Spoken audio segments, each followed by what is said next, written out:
Hello guys, welcome po ulit sa ating pong YouTube channel. So, meron po tayo dito na spin dryer guys. Spin dryer po ito na sharp.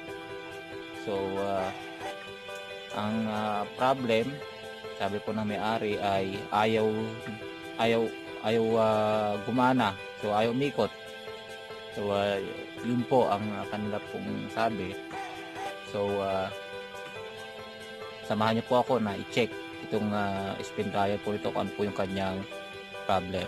So guys, simulan na po natin.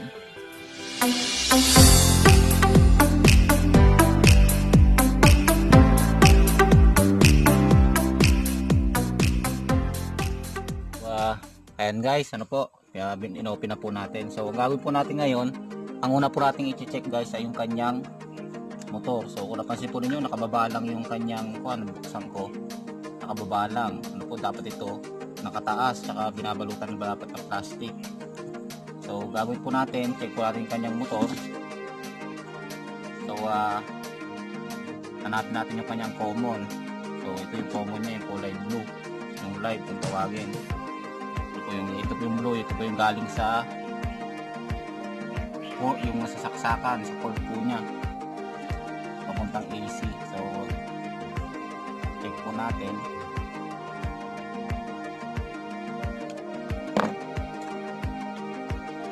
Tanggalin natin siya. So yan. Ayan, so tulad po ng naunang video natin, yung negative probes ng tester ay sa common. Ngayon, check po natin dito sa kabila, tingnan natin. Ayun, so nag-detect siya guys. So buo itong kabila. So check po natin yung kabila.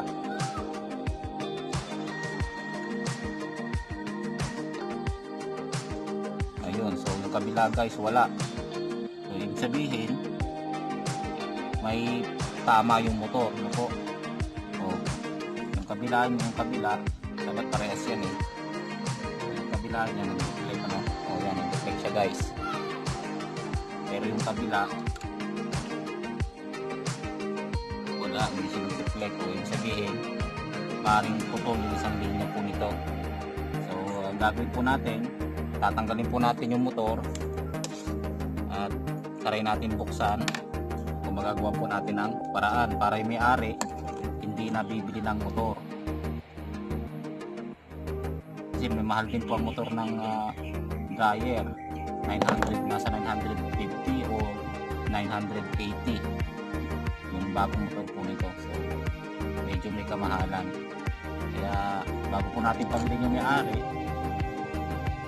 gawin po muna natin para makamenos naman sila kahit paano.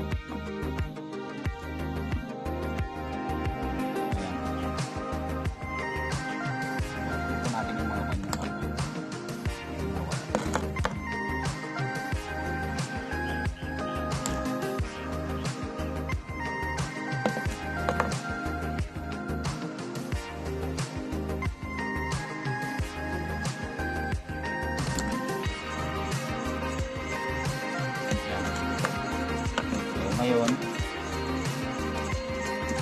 bubuksan po natin siya guys, ibababa natin yung motor, kaya stay tuned lang kayo. Ito na siya guys, ano po, natanggal na siya. So ngayon ito po, bago siya buksan, may mga lock po yan. Ito yung mga lock niya. So ang pagtanggal po niyan, pwede nyo siyang gamitan po ng drill. Ito po, kasi gumamit ako ng drill kanina para mas mabilis. Tapos pupukin nyo lang po siya ng pako. So ganyan, i-ano nyo lang siyang ganyan, tapos pupukin nyo ganyan. Ganun lang po itong bukas. Hindi ko na po pinakita para mabilis po ng konti. So ngayon, ang buksan po natin para makita natin kung ano nangyari.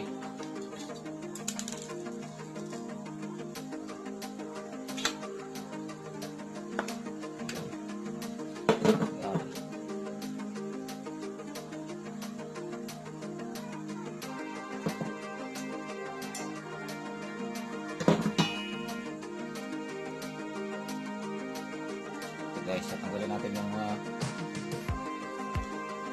code niya.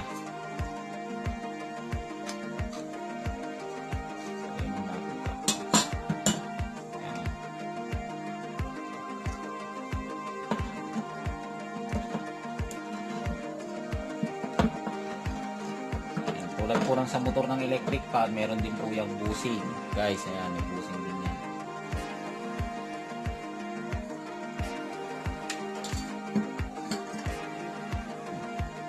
Mukhang nasunog yung kanya guys. So, check nga po natin ulit kung yung part yung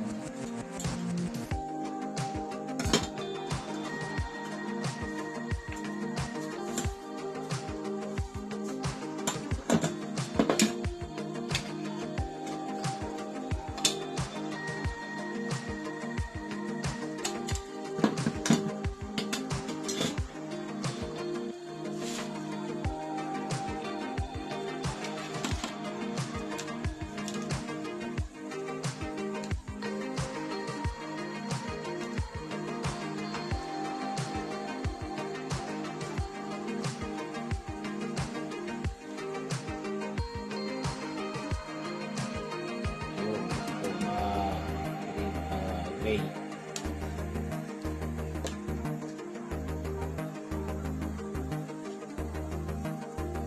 Yung gray guys ang may putol. Ayan. So ngayon syempre dahil masailan po ito, kailangan dahan-dahan lang nawala na yung aking pinangkakap.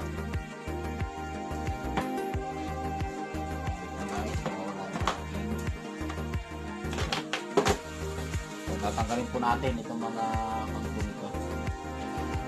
Dahan-dahan lang po tayo. Tayo makakita na ibla na ito niya ito. Ito manilibis na po yung kangkong niya. Parang nilagulog po yung electric fan.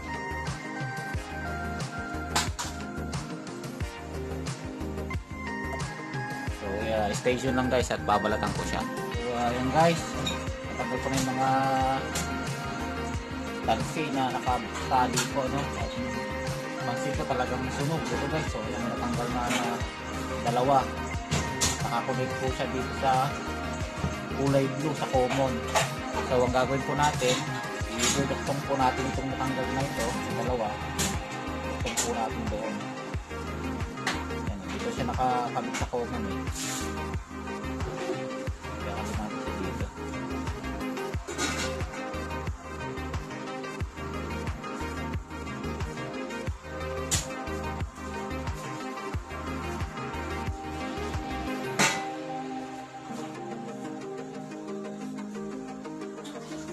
Bago natin siya ikabit, lagyan natin siya, buti na lang meron akong kahit tabing ganito galing sa motor namin electric fan.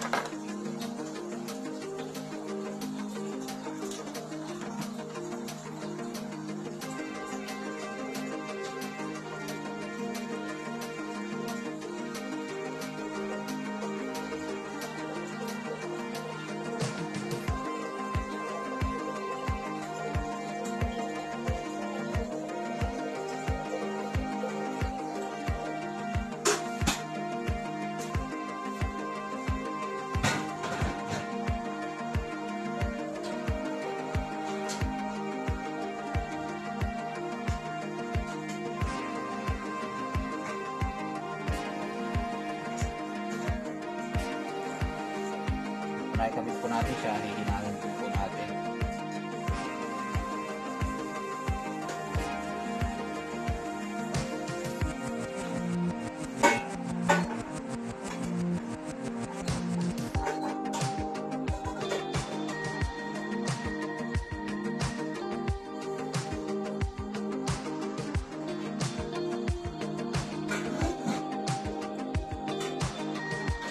So ayan, ngayon namin po natin siya.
natin. Ayun.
Dalawa.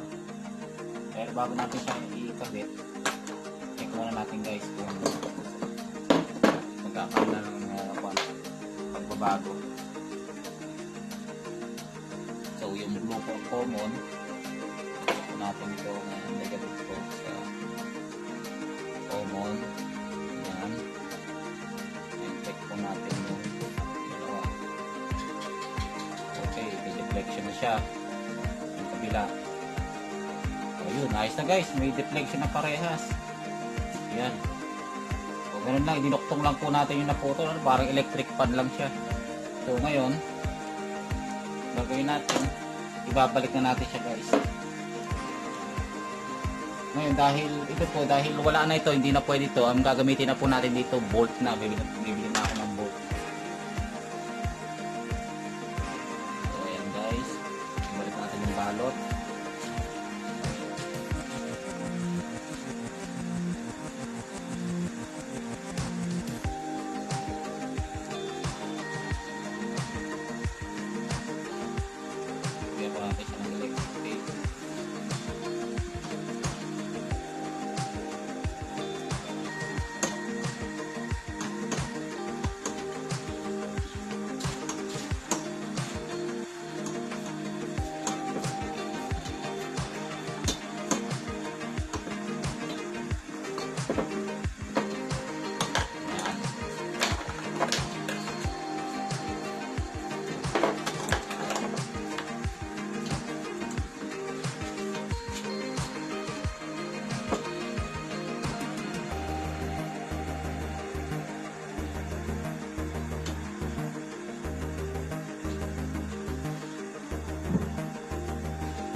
Pagka naglalagay po tayo ng electric tape, ulitin ko po, huwag tayo magtitipid kasi kung for safety yan, lalo sa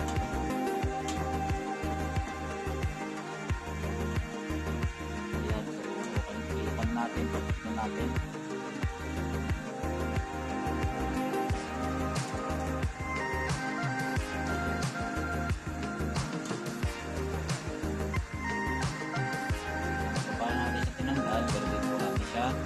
Babalik. So ngayon dahil wala na po yung mga tansi po niya, ito yung parang sinuli, so putol na, gagamit na po tayo ng strap.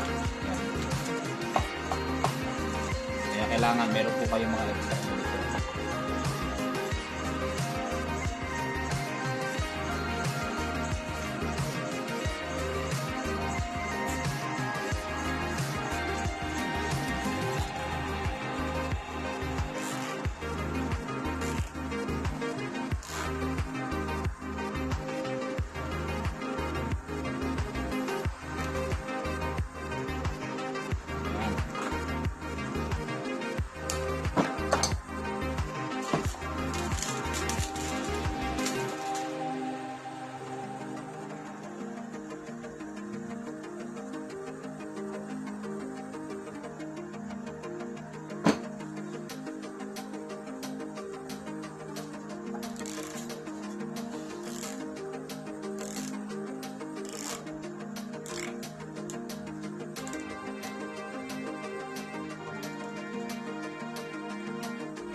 Guys, ano po natin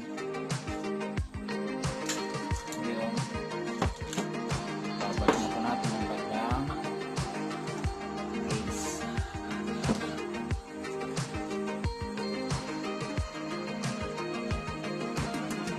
Dahan-dahan na po para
ngayon, gagawin po natin, bibili po tayo ng bolt ng ganito.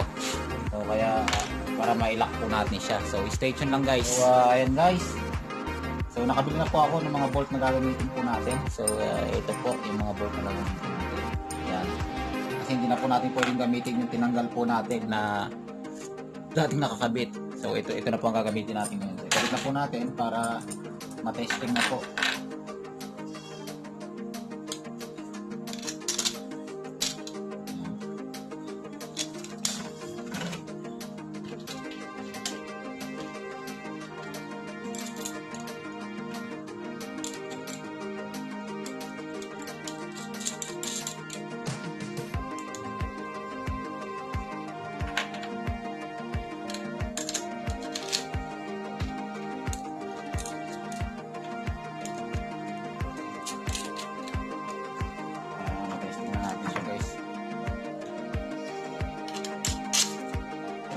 Ba yung ating gawa.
wire para bago natin siya paikutin. Mamaya ko na po siya sasalpak sa loob. So yung dati po nung tinanggal po natin siya, yung glue ang kanya pong common sa live. Gawin na po natin.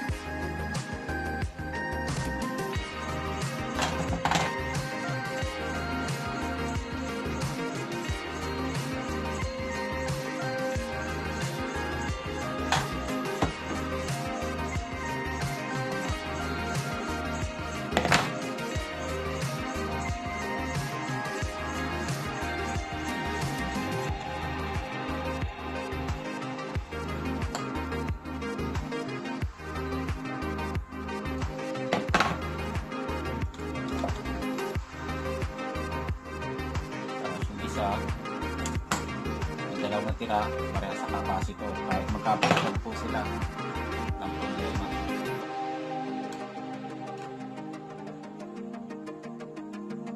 Yan.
Guys, nakikabit na po natin.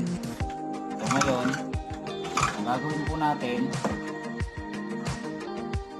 bago siya ikabit sa loob, testingin po muna natin siya guys, para makita po natin kung okay na. Saksak po natin. Ayan siya guys, saksak na. Ngayon on po natin sakan, tapos timer. So ayun guys,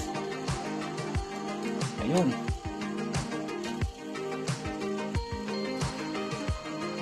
yan, lumikot na siya guys. So ganun lang po. So at least ngayon hindi na bibili yung may-ari ng motor. So ganun lang siya guys. Kaya sana po may natutunan po kayo sa ginawa po natin, at huwag niyo pong kalimutan guys na mag-subscribe sa channel po natin, at click niyo na rin po yung notification bell para updated po kayo pagka may bago po tayong video. So maraming po salamat, and God bless po sa inyong lahat.